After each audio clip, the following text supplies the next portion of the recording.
इस वीडियो में हम बात करेंगे कि अगर आपका किराएदार आपका घर खाली नहीं कर रहा है, आपकी कोई प्रॉपर्टी है उसको खाली नहीं कर रहा है, वैकेट नहीं कर रहा है, जो टेनेंट है, जो किराएदार है, वो आपके घर को खाली ना करे, तो आप क्या कर सकते हैं। तो वो डिस्कस करेंगे और क्या आपको नहीं करना चाहिए जिससे आपको कोई मुसीबत ना आए, फ्यूचर में आप कहीं किसी और केस में ना फंस जाएं। तो वो सारी बातें मैं डिस्कस करूंगा, बिल्कुल सिंपल तरीके से, ध्यान से समझिएगा। सबसे पहले मैं आपको एक जजमेंट के बारे में बताता हूँ। सुप्रीम कोर्ट की, ऑनरेबल सुप्रीम कोर्ट की जजमेंट है, Dilip through LR versus Satish. देखिए, ये सुप्रीम कोर्ट की जो जजमेंट आई थी, इसका मैं नंबर भी आपको बता रहा हूँ। क्रिमिनल अपील नंबर है 810/2022 में आई थी ये। इसका डेट ऑफ ऑर्डर जो है वो 13/5/2022 है, 13/5/2022। तो इसमें सुप्रीम कोर्ट ने जो अपनी जजमेंट दी थी उसमें साफ साफ कहा था कि अगर जो किराएदार है वो कोई भी उसका झगड़ा है अपने मकान मालिक से, तो उसका मकान मालिक जो है उसकी बेसिक नेसेसिटीज़ जो होती हैं, जैसे बिजली है या पानी है, उसको बंद नहीं कर सकता। ऐसा नहीं है कि उसको तंग परेशान करने के लिए, निकालने के लिए वो उसकी जो बेसिक ज़रूरतें हैं उनको बंद कर दे। होता क्या है, जनरली जिन मकान मालिक को मतलब झगड़ा हो जाता है किराएदार के साथ और वो उसको निकालना चाहते हैं, और किराएदार जो है वो खाली कर नहीं रहा है मकान, तो वो उसकी बिजली पानी बंद कर देते हैं। उसका इलेक्ट्रिसिटी जो बिल है, मतलब इलेक्ट्रिसिटी मीटर जो है, उसको हटा देते हैं, उसका पानी बंद कर देते हैं। लेकिन आप ये कानूनन ये गलत है, इलीगल है, ऐसा नहीं कर सकते हैं, क्योंकि ये उसकी बेसिक ज़रूरतें हैं और ऑनरेबल सुप्रीम कोर्ट की जजमेंट इस पर आ चुकी है। तो मकान मालिक को ऐसा बिल्कुल भी नहीं करना चाहिए। दूसरी बात जो है, कई बार क्या होता है कि कम नॉलेज की वजह से ये वाला कोई सलाह दे देता है मकान मालिक को कि अगर वो जो किराएदार है, जो टेनेंट है, वो खाली नहीं कर रहा है मकान, तो उसको उसका जो सामान है वो आप बाहर फेंक दें, या लड़ाई झगड़ा करके उसको डरा धमका कर, या फिर किसी भी तरीके से कोई ऐसी एक्टिविटी करके उसको जो अपना मकान है आप खाली करवा लें। लेकिन अगर आप ऐसा करते हैं, अगर आप मकान मालिक हैं और किराएदार का जो मकान मतलब सामान वगैरह है उसको निकाल बाहर फेंक देते हैं और उसको ज़बरदस्ती घर से बाहर निकालते हैं, तो आपके ऊपर एफआईआर भी हो सकती है। देखिए, अपनी ही प्रॉपर्टी के ऊपर आपको एफआईआर हो सकती है क्रिमिनल ट्रेसपासिंग के लिए, और 452 आईपीसी का सेक्शन भी आप पर लग सकता है। तो ये नॉन बेलेबल ऑफेंस है। ये आप मतलब ऐसा करेंगे, अगर मकान मालिक ऐसा करता है, ज़बरदस्ती करके किराएदार को अपने प्रॉपर्टी से बाहर निकालता है, तो उस पर एफआईआर हो सकती है। तो ये भी नहीं आपको करना है। तो इसके अलावा कोई आप एफआईआर भी नहीं करवा सकते हैं।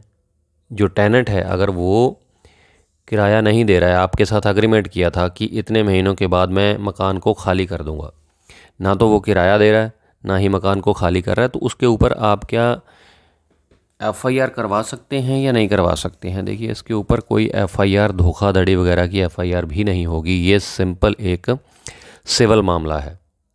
तो इसके लिए आप कर क्या सकते हैं, वो मैं आपको बताता हूँ कि क्या क्या कर सकते हैं।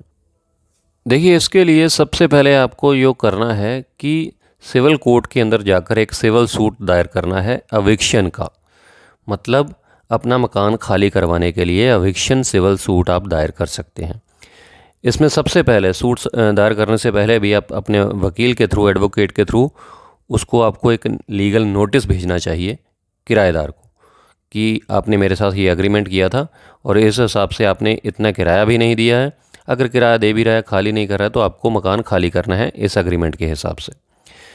तो उसके बाद अगर 30 दिनों के बाद भी, लीगल नोटिस मिलने के 30 दिनों के बाद भी वो अपना जो आपका घर है, आपकी प्रॉपर्टी है, उसको खाली नहीं करता है, तो फिर उसके बाद आपको एविक्शन सूट फाइल करना चाहिए, सिविल कोर्ट में जाकर सिविल सूट दायर करना चाहिए। और उसके साथ ही आप एविक्शन के साथ ही क्या मांग कर सकते हैं, क्या प्रेयर कर सकते हैं कोर्ट के सामने, कि आपका जो रिमेनिंग रेंट है उसको भी मांग सकते हैं, जो इंटरेस्ट आना चाहिए, इंटरेस्ट की प्रेयर भी कर सकते हैं। तो एविक्शन सूट में जब आप दायर करेंगे तो किराएदार को कोर्ट के द्वारा एक नोटिस भेजा जाएगा। नोटिस पर जब वो सर्व हो जाएगा तो उसके बाद वो कोर्ट में आएगा, उससे जवाब मांगा जाएगा, रिटर्न स्टेटमेंट जिसको कह सकते हैं आप, उसका रिटर्न रिप्लाई आएगा इसमें, जो आप रेंट पिटीशन लगाएंगे उसमें या एविक्शन सूट लगाएंगे। तो उसमें जब वो अपना रिटर्न रिप्लाई देगा, रिटर्न स्टेटमेंट देगा, अपना जवाब देगा, तो उसमें ऑटोमेटिकली अगर आपका एग्रीमेंट हुआ है, अगर वो किराएदार है तो अपनी एडमिशन करेगा, वो कहेगा अपने जवाब में कि मैं किराएदार हूँ और मेरा एग्रीमेंट हुआ था, उसी के तहत मैंने जो ये मकान लिया था, तो उसकी एडमिशन आ जाएगी, मतलब वो मान लेगा। हालांकि उसके बाद लंबा चलता है ये केस, इतनी जल्दी डिसाइड होता नहीं है। रिटर्न स्टेटमेंट के बाद काफ़ी सारी जो स्टेजेस आती हैं, उसके बाद एविडेंस भी होता है, क्रॉस एग्जामिनेशन भी होता है विटनेसेस का, उसके बाद फिर जो है आर्ग्यूमेंट्स होती हैं, फाइनल आर्ग्यूमेंट्स होती हैं, उसके बाद डिसाइड होता है। लेकिन जब अपने जवाब दावे में, अपने रिटर्न रिप्लाई में वो मान जाता है, ये एडमिशन कर लेता है कि मैं किराएदार हूँ और ये सामने वाली जो पार्टी है जिसने केस लगाया है वो मकान मालिक है, तो आप क्या कर सकते हैं, आपके पास क्या ऑप्शन है कि सीपीसी के अंदर ऑर्डर 12 रूल 6 की एक एप्लीकेशन है, वो लगा सकते हैं, जिससे आपको पोजेशन मिल जाता है। हालांकि जो मेन सूट है आपका वो चलता रहता है रिमेनिंग रेंट के लिए, या बाकी जो आप प्रेयर करते हैं कोर्ट से उसके लिए आपकी जो केस है वो चलता रहेगा, लेकिन पोजेशन आप ले सकते हैं। तो इस तरीके से सही तरीके से आप जो है, जो आपका टेनेंट है, जो किराएदार है, उससे अपना मकान जो है वो वैकेट करवा सकते हैं, खाली करवा सकते हैं। लेकिन गलत तरीका आपको नहीं अपनाना है। ऐसा नहीं कि उसका सामान उठा के फेंक देना है, या उसका बिजली का कनेक्शन काट देना है, या पानी का कनेक्शन काट देना है, ऐसा नहीं करना है। अदरवाइज़ आप पर ही कोई ना कोई केस हो जाएगा, आप पर एफआईआर हो सकती है। आपको क्या करना है कि सिंपल आपको सिविल सूट लगाना है एविक्शन के लिए।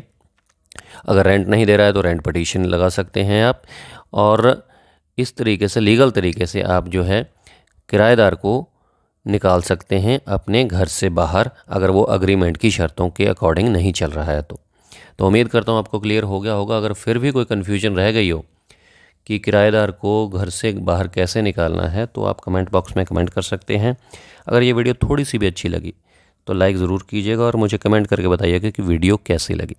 चैनल सब्सक्राइब कर लीजिएगा। नेक्स्ट वीडियो में ऐसी बात करेंगे किसी और जुडिशियल पॉइंट के ऊपर, बिल्कुल सिंपल तरीके से, सिंपल शब्दों में, ताकि आसानी से आपको समझ में आ सके।